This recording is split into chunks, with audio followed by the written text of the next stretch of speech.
Diz assim a palavra de Deus: vede que grande amor o Pai nos tem concedido, o de sermos chamados filhos de Deus, o que realmente somos. Por isso o mundo não nos conhece, porque não o conheceu. Amados, somos filhos de Deus e ainda não se manifestou o que havemos de ser, mas sabemos que, quando Ele se manifestar, seremos semelhantes a Ele, pois o veremos como Ele é. E todo o que tem nele essa esperança purifica a si mesmo, assim como Ele é puro. E todo o que tem nele essa esperança purifica a si mesmo, assim como Ele é puro. Pai, damos graças por Tua santa palavra, pelo registro da verdade. Nós agradecemos por tão grande e preciosa bênção.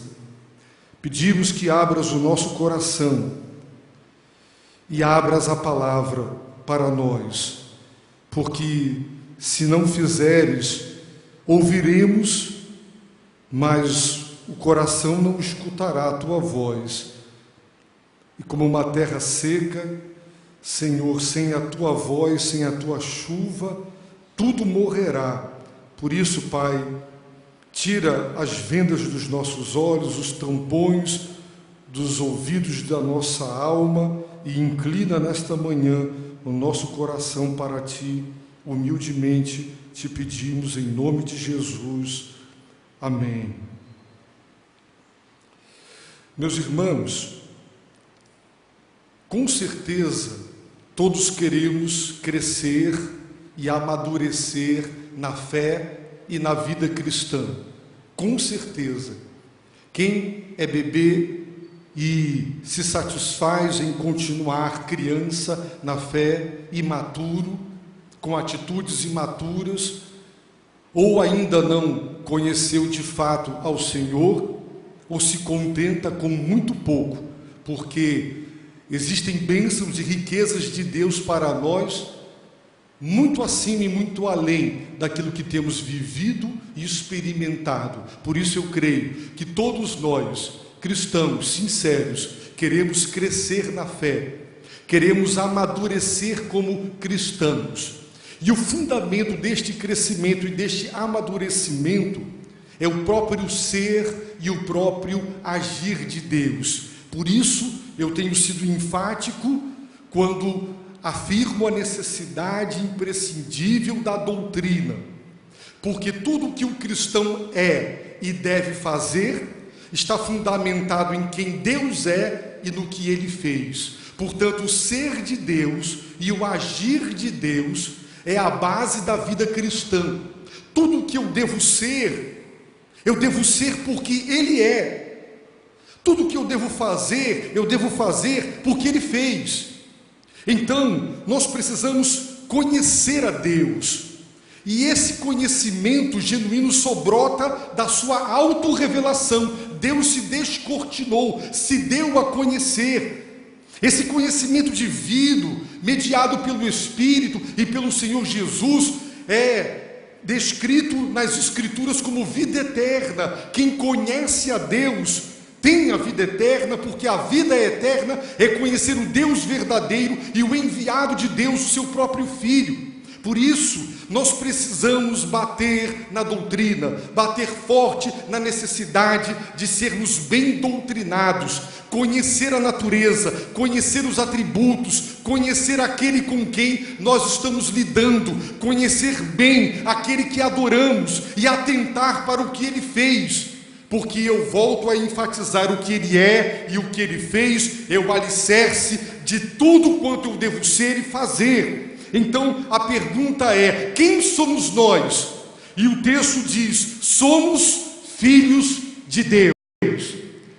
No original a palavra é crianças de Deus. E todos os teólogos e exegetas são unânimes em dizer que João não usou a palavra filho, mas criança, porque ele apresenta a salvação como adoção, como filiação, mas não como uma adoção legal, como descrita por Paulo.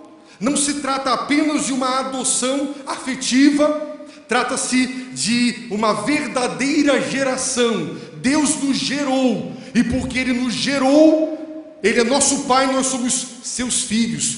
Quando você gera um ser, você compartilha com o ser gerado por você, sua natureza e sua própria vida. Portanto, quando Deus nos fez nascer de novo, quando Ele nos regenerou, quando Ele nos gerou o novo nascimento do alto do Espírito, Ele compartilhou conosco sua natureza divina, Ele compartilhou conosco a sua vida, a vida eterna. Por isso, o último versículo do capítulo 2 diz assim: e todo aquele que pratica a justiça é nascido dele. Lembre-se que capítulos e versículos foram introduzidos nos textos bíblicos muito tempo depois para nos facilitar, mas quem leu originalmente o texto não tinha esse capítulo, e muitos que leem por capítulos parece que você acaba um assunto em um capítulo e inicia um outro absolutamente diverso, mas há uma conexão estreita. Trata-se de uma continuação do que João está dizendo. Ele afirma: é nascido dele.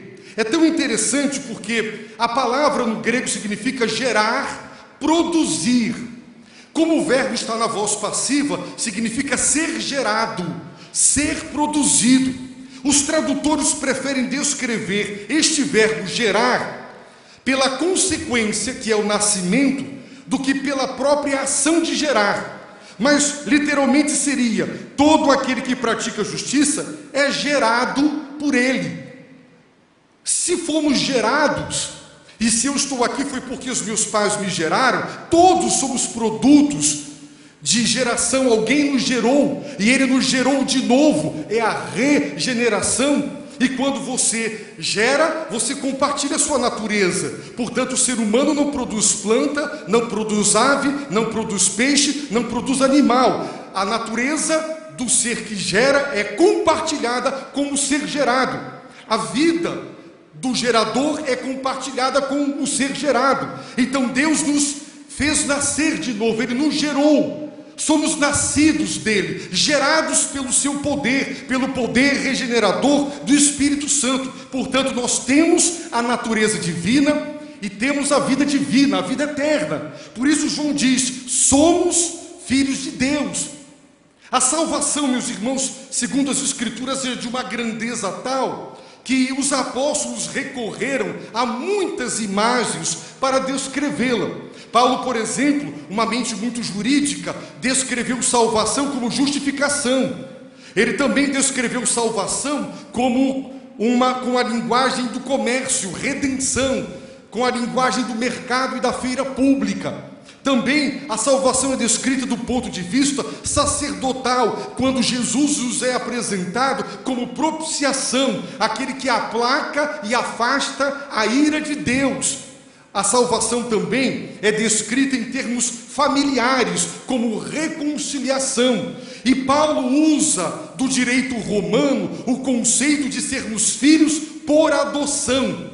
E quando você adota uma criança, você lhe dá nome, você nomeia. Por isso João diz: o de sermos chamados filhos de Deus. No entanto, ele acrescenta dizendo o que realmente somos, porque João não nos apresentará a nossa filiação e Deus como nosso Pai apenas do ponto de vista legal. Você pode dar seu nome para uma criança, adotá-la legalmente com todos os direitos de um filho consanguíneo, mas você não pode dar a ela sua herança genética, porque você não a gerou. João diz: somos filhos de Deus, não apenas por adoção legal ou adoção afetiva, somos filhos de Deus porque Deus nos gerou.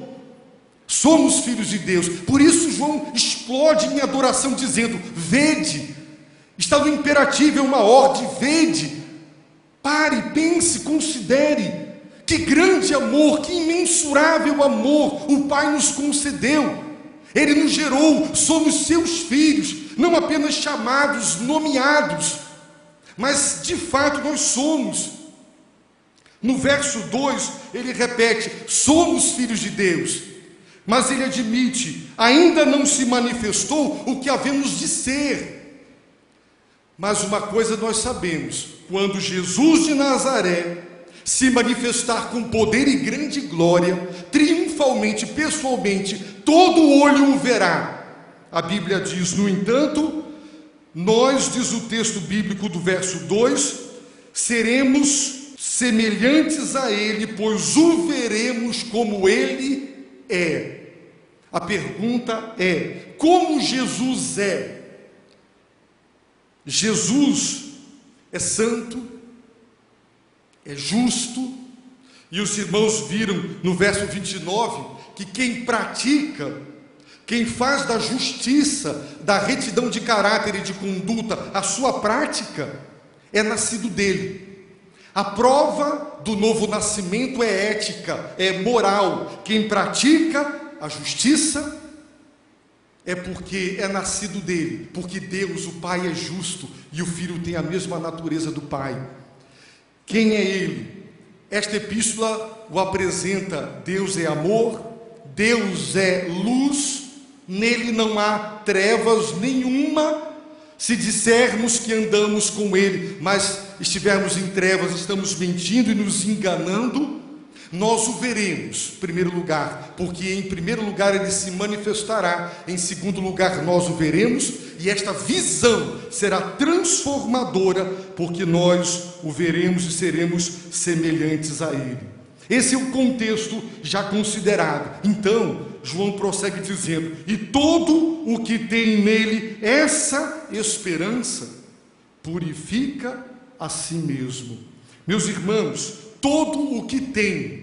João usa um verbo que significa posse, e posse permanente. Todo aquele que tem nele, em Cristo, em virtude da união com Cristo, união vital, orgânica. Ele é a cabeça, nós somos os membros. Pelo Espírito fomos unidos a Cristo em sua morte, também a Cristo em sua ressurreição. Portanto, as bênçãos da sua morte, da sua ressurreição são nossas em virtude da união.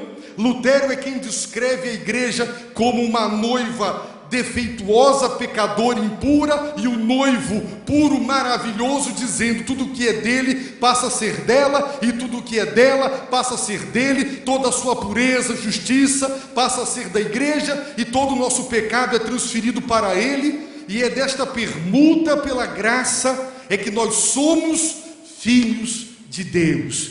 E quem tem esta esperança? Qual esperança? A esperança de que ele se manifestará. Os irmãos creem que ele se manifestará, que ele voltará com poder e grande glória, por ocasião da ascensão.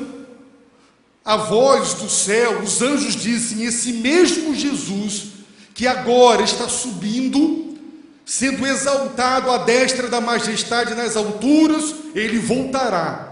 Há uma promessa do Senhor, do seu retorno, da sua manifestação, quando ocorrerá o juízo final. Esta era será encerrada, e a nova era, que começou com a encarnação de Cristo, ela se prolongará por toda a eternidade.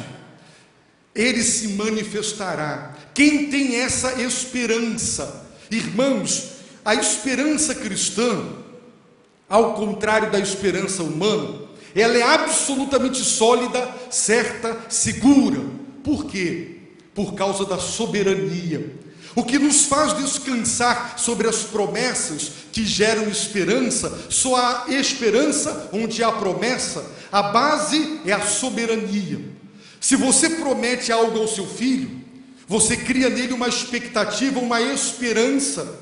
No entanto, ou por falha de caráter, ou por não controlarmos as situações e circunstâncias da vida, poderemos não cumprir o que prometemos, e a esperança será frustrada. Por exemplo, alguém na sua família poderá adoecer, e você terá que investir recurso que não imaginava, e então você ficou impedido de cumprir a palavra por falta de condições, não é verdade? Um desemprego.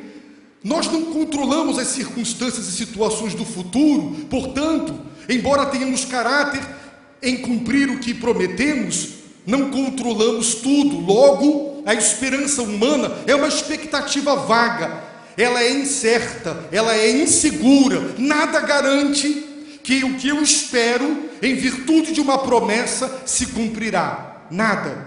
Porque ou a pessoa poderá ser infiel à sua palavra, ou as circunstâncias poderão ser alteradas involuntariamente e o indivíduo ficará impossibilitado de cumpri-la. Mas a esperança cristã, ela é sólida. Por quê? Porque ela está calcada na promessa. E quem prometeu é o Todo-Poderoso. Ele disse: eu voltarei com poder e grande glória, eu me assentarei no meu trono, os bodes ficarão à esquerda, as ovelhas à direita, haverá o juízo final. Ele é o Senhor, Ele prometeu, nada, ninguém alterará isso.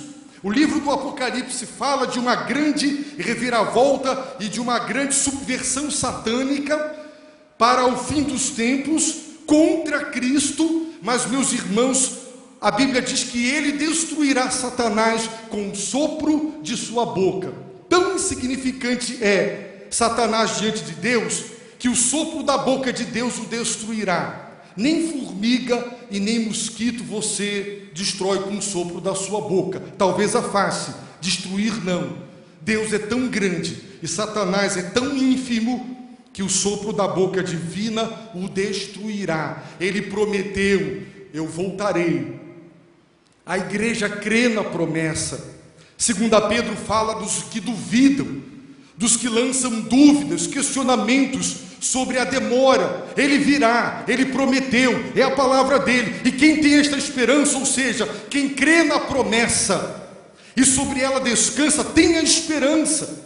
Eu tenho a esperança da vida eterna, eu tenho a esperança de comer do fruto da árvore da vida, cujas folhas é para a cura das nações. Eu não vejo essa árvore agora, mas eu creio que ela é tão concreta quanto esse gasofilácio, este púlpito, porque Ele prometeu. Deus não mente, a palavra de Deus é a verdade. Ele disse, Ele cumprirá. E quem tem nele Jesus Cristo, essa esperança sólida, concreta, de que Ele se manifestará, de que nós o veremos, e de que esta visão será absolutamente transformadora. Sabe o que começa a fazer aqui e agora? Purifica-se a si mesmo. Os irmãos estão percebendo que João explica a escatologia, a doutrina das últimas coisas, não por uma razão teológica, mas moral e ética. Os irmãos percebem o desdobramento prático da verdade doutrinária. O que é a doutrina da volta triunfante, pessoal e gloriosa de Cristo, que gerará a glorificação, a consumação da obra da salvação divina em nossas vidas? O que é que hoje, em termos concretos e práticos, esta verdade doutrinária deve provocar em mim? Deve provocar em mim uma atitude de expurgar da minha vida o que não presta. O texto diz: purifica a si mesmo, não é os outros não. O tempo do verbo está no presente, indicando continuidade. Eu já tenho ensinado aos irmãos que este tempo presente na língua grega equivale ao gerúndio de nossa língua portuguesa, e o verbo está na voz ativa, indicando que quem tem a esperança de ver Jesus, quem tem a esperança de ser transformado por Ele, transfigurado, acontecerá conosco o que aconteceu com ele lá no Monte da Transfiguração, como Paulo viu aquela luz mais forte do que o sol de meio-dia. Quando Paulo fala em 2 Coríntios capítulo 5, que o que é imortal vai absorver o que é mortal, o incorruptível vai absorver o que é corruptível, a glorificação, quando Deus removerá de nós o próprio mal, a natureza pecaminosa. Quem tem essa esperança da manifestação, da visão e da glorificação, já começa a se purificar, não aceita na vida aquilo que, e no coração, Deus reprova e Deus rejeita. É uma atitude ativa, concreta, determinada, ininterrupta, de não parar de expurgar da vida aquilo que entristece o Espírito Santo de Deus. Irmãos, purifica a si mesmo. Sabe por quê? Como Ele é puro. Seremos como Ele é puro. Ele é puro. Irmãos, a Bíblia diz, porque precisávamos de um sumo sacerdote como este, santo, inocente, imaculado, separado dos pecadores, tendo se tornado mais sublime que o céu. Ele, Jesus, é mais sublime do que o próprio céu, puro. Ele é imaculado, santo, inocente, puro. Ele é, nós seremos, não somos. Jesus disse, bem-aventurados. É muito mais do que feliz esta expressão. Um dia, se Deus permitir, nós vamos considerar as bem-aventuranças. A descrição é o retrato de quem somos. Não é do que seremos, é do que somos. Ser cristão são as bem-aventuranças. Ali está o retrato de uma pessoa verdadeiramente salva. E ele disse, bem-aventurados os limpos de coração, porque eles verão a Deus.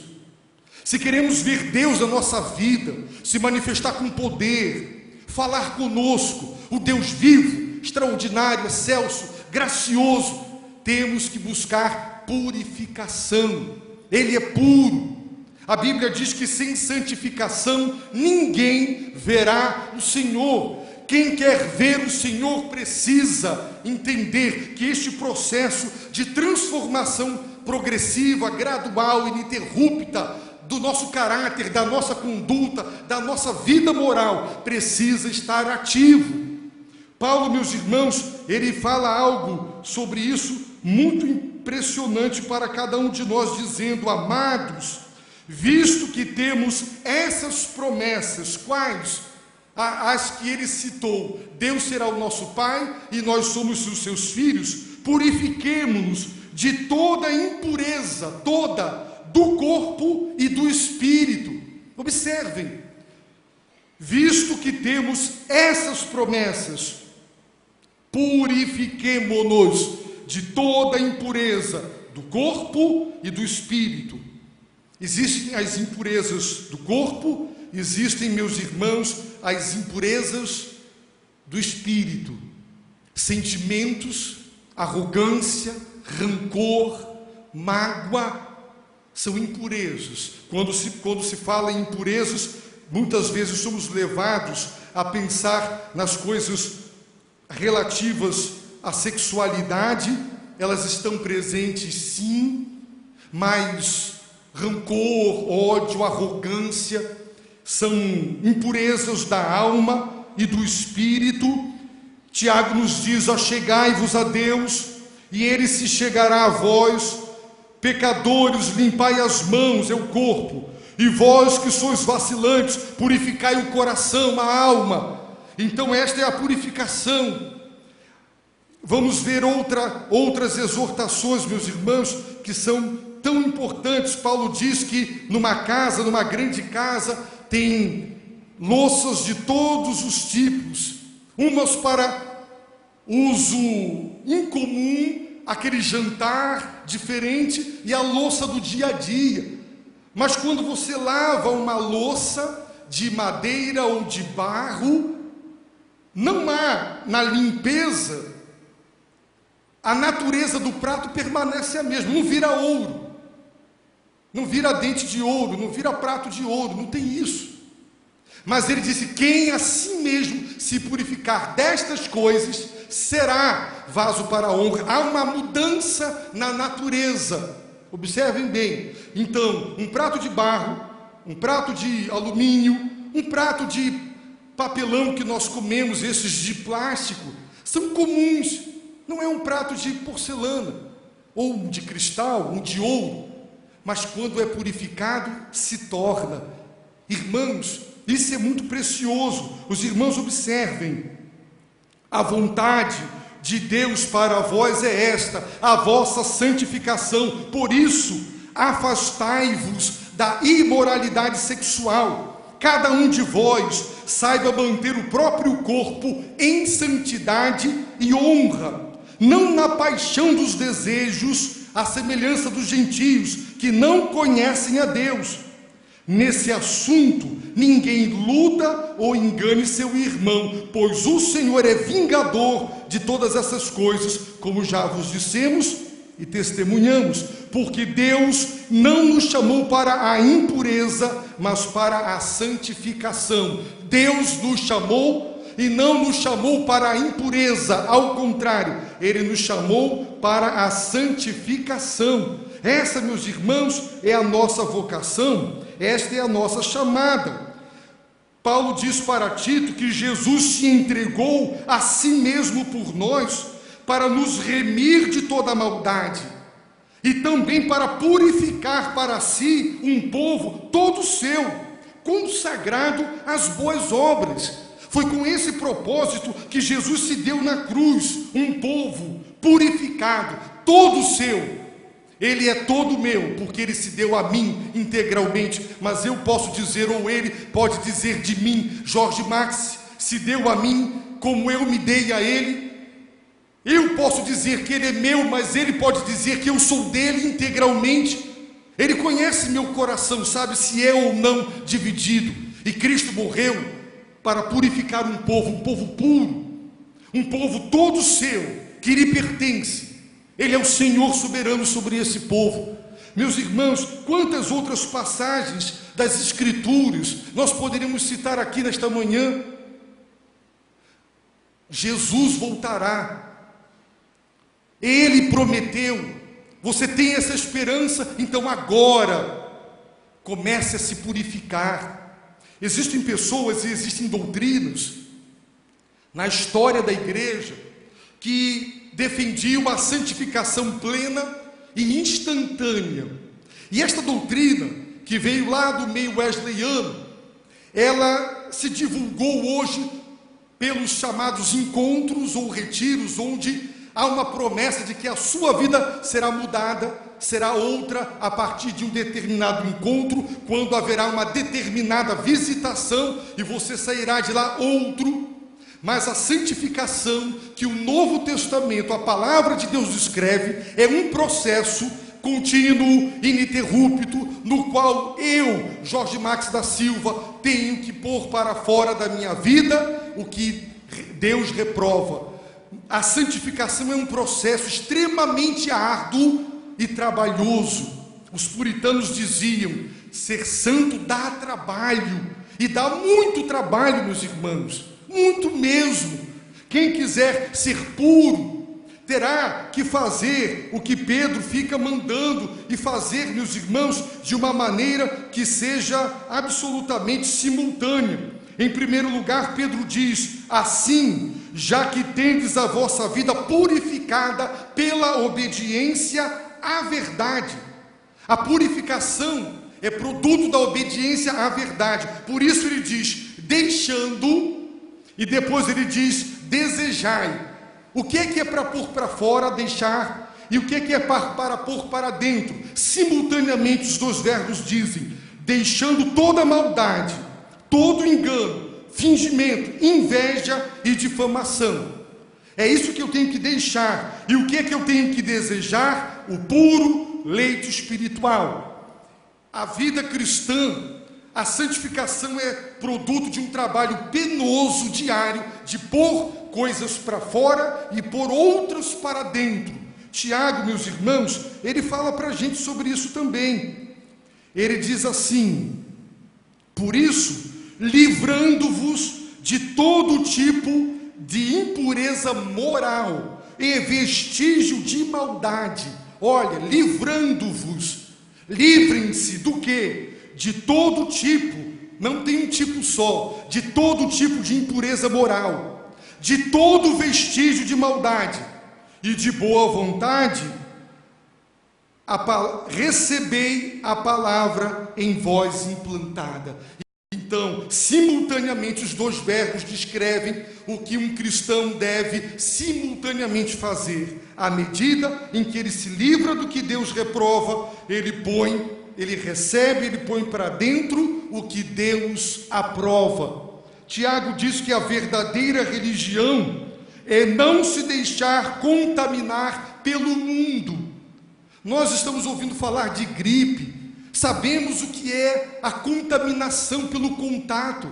Se você nunca estiver ao lado de uma pessoa com a gripe, se você jamais apertar a mão de alguém que espirrou ou tossiu, se você nunca tiver contato, não haverá contágio. Não é verdade? Você não ficará contaminado. Mas se eu ficar contaminado pelo mundo, é por causa do meu contato com ele. E os irmãos não trabalham em um ambiente onde todos são cristãos e consagrados. Os irmãos não têm uma vizinhança assim. Tem coisas que podemos, ambientes, evitar, outras não. No entanto, a verdadeira religião é não se deixar contaminar pelo mundo. E é isso, meus irmãos, o que o apóstolo João está dizendo. Somos filhos, não apenas adotados legalmente, não apenas nomeados, porque ele fala que nós somos chamados, porque Deus nos deu o seu nome, assim como eu daria o meu nome a uma criança que eu adoto. Ele está afirmando: somos. O mundo não nos conhece, disse João. O mundo não vê a natureza divina e a vida eterna que há em nós, como eles não viam em Jesus. Eles não o conheceram. Quando Jesus operava milagres, segundo João e os evangelhos, diziam: não é José o pai dele? Não é Maria a mãe dele? Nós não conhecemos os seus irmãos? De onde vem esse poder e essa sabedoria? De onde? Eles não sabiam, eles não conheciam. Para eles era Jesus de Nazaré. Eles não viam o Filho de Deus em Jesus de Nazaré, só viam Jesus de Nazaré, o homem, mas não viam o Filho. Mas os discípulos viram a glória dele quando ele transformou dezenas de litros d'água em vinho da melhor qualidade, e os seus discípulos viram a sua glória. A sua natureza divina foi revelada quando seu poder para operar sinais, prodígios e maravilhas era manifestado. Somos filhos de Deus, e João está dizendo: vede, olhem. E essa ordem, porque tem coisa concreta. O que? Somos filhos de Deus. Isso é maravilhoso. Ele compartilhou sua natureza conosco, a sua vida, é o que nós somos. Por isso João irrompe dizendo: vede, que grande amor. Isso é louvor, a essência do culto, meus irmãos. A essência do culto é isso, é vir para cá adorar a Deus. Que grande amor, isso é o culto. Nós não podemos, meus irmãos, nos deixar apegar a coisas assim. Se o culto só tem hinos, não me agrada. Se o culto só tem cânticos, não me agrada. Se o culto... Irmãos, nós não podemos nos apegar a algumas coisas e deixar de perceber que a essência da genuína adoração é contemplar a grandeza do amor, reconhecendo a luz da nossa doutrina, do conhecimento que Deus nos dá, do que Ele é e do que Ele fez, e diante do que Ele é e fez por nós, nós temos que adorar, louvar e dizer: Deus, eu estou com muitos problemas, talvez até eu deveria estar em outro lugar de tantos problemas que eu estou e não tenho cabeça, mas como deixar que os problemas, os aborrecimentos e os desgostos desta vida, ou com esta igreja, venham a afetar o meu momento para te adorar? Não pode, meus irmãos. É como se um casal deixasse de se amar, de se curtir, de se dar um ao outro em amor, porque um filho está dando desgosto, porque há um problema na família.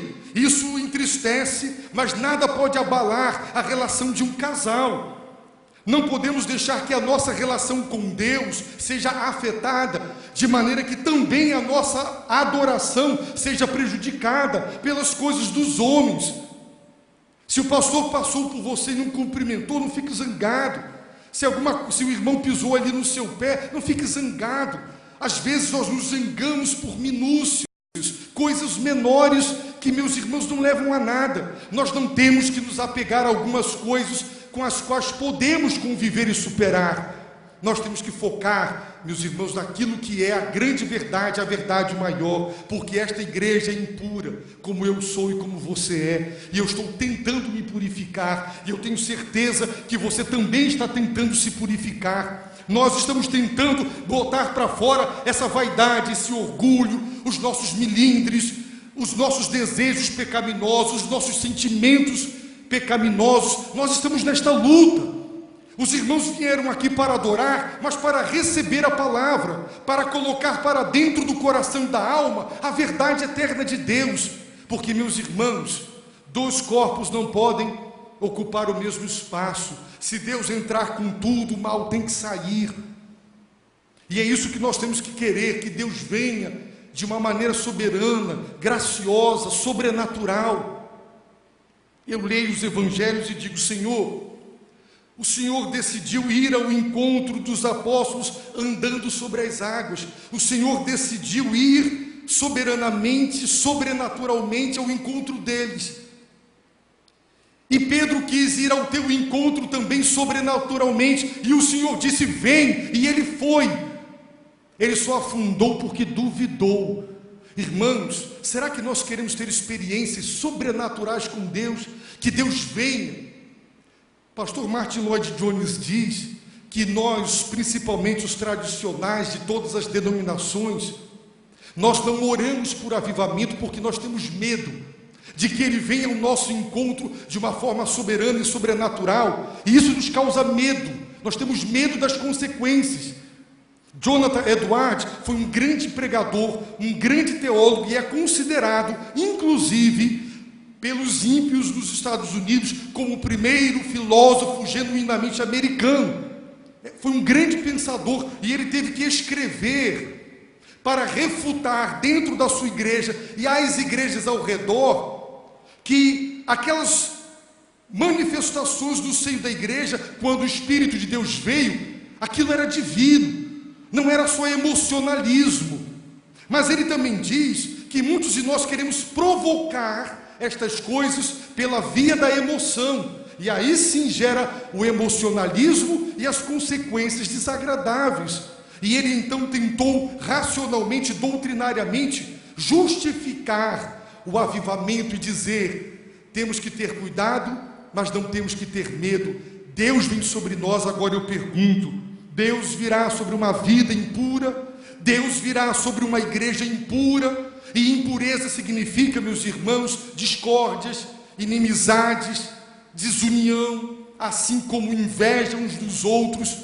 Quando alguém entrar nesta igreja com seu carro novo, quem não estiver de carro novo ou a pé tem que dizer glória a Deus, porque Deus deu isso para esse irmão. Se o outro casar e eu ainda não casei, se ela casar e eu ainda estou esperando em oração, louvado seja Deus. Ninguém tem que invejar ninguém. Nós temos que louvar a Deus pelas bênçãos que Ele derrama sobre os nossos irmãos. Temos que nos alegrar com a vitória dos nossos irmãos e não invejar. Temos, meus irmãos, que nos regozijar com esse Deus extraordinário. Isso, meus irmãos, é adoração. Nós somos filhos de Deus. Já pensou?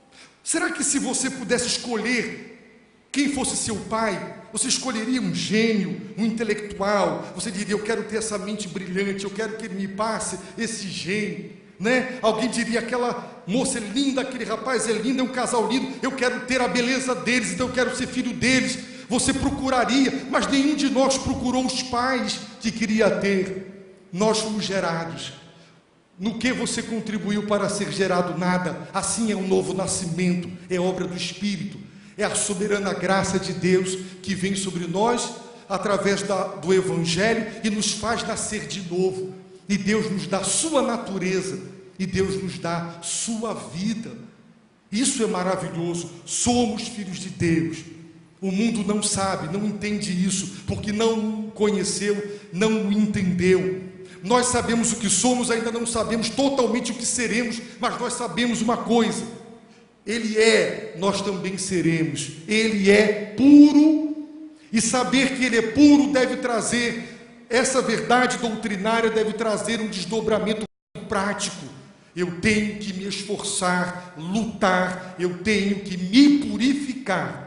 Eu tenho que tomar banho para tirar a sujeira do corpo. Tenho que tirar a sujeira da alma, do espírito, do coração. Purifica-se a si mesmo, assim como ele é puro. Eu peço a Deus, meus irmãos, que todos nós queiramos essa pureza de Cristo. Queiramos fazer com que este processo ele seja adiantado, ele seja acelerado e não retardado pela nossa segurança em Cristo. Estou salvo, vou viver do jeito que eu quero, deixa para lá, porque dá trabalho ser puro.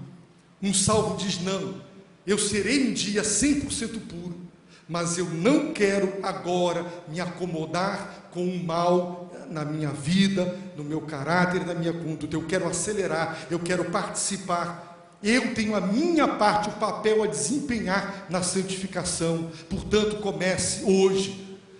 O que é que você vê na televisão? O que é que você vê na internet? Que tipo de literatura você lê? Que tipo de companhia você anda? Que tipo de lugar você frequenta? Comece a fazer um rastreamento, um passe, um pente fino em tudo, e diga: isso aqui tem impureza, eu não quero muito com corrupção, quero um pouquinho e aperto com integridade, mas não quero muito com desonestidade. Faça um pente fino. Purifique-se, porque Jesus voltará, você o verá, e eu também, se Deus quiser. Nós temos nele esta esperança. Então vamos acelerar isso, vamos purificar a nós mesmos. Não fique purificando seu marido, a sua esposa. Olhe para você, olhe para a sua vida e busque isso. É o que a palavra de Deus nos diz. Queridos irmãos, vamos abaixar nossas cabeças e vamos orar. E vamos pedir ao Senhor que comece agora a expurgar o fermento velho. Nós somos uma nova massa. A Páscoa já passou, o Cordeiro já foi sacrificado. Vamos tirar o fermento velho, a Bíblia diz, e vamos celebrar a Páscoa, o sacrifício purificador.